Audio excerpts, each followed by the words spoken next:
দেখো রাতের জন্য রান্না বান্না চলছে, মানে কি বলবো, হাতে একদম সময় কম, আর প্রায় 9টা বেজে গেছে।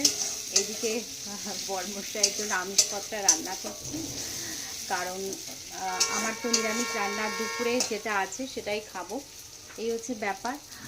সকালে দুপুরে ভিডিওতে বলেছিলাম আজকে আমি সারাদিন নিরামিষ খাবো, আর আগামীকাল তো কালী পুজো। তো বরমশাইয়ের জন্য রান্নাটা কমপ্লিট করে রাখছি।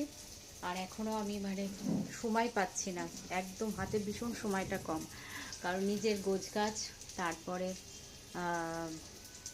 টুকটাক সমস্ত কিছু রাতের মধ্যেই কমপ্লিট করতে হবে।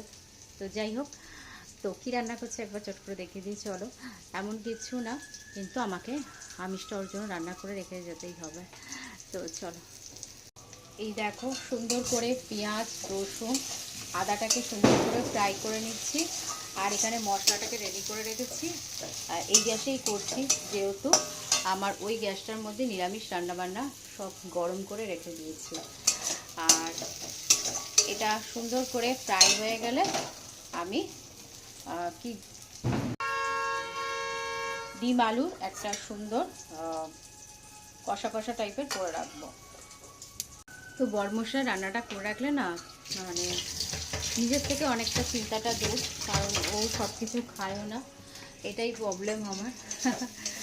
তো একটা দিনের জন্য গেলেও সেটা আমাকে ওর জন্য খাবারটাকে ঠিকঠাকভাবে রেখে যেতে হয়।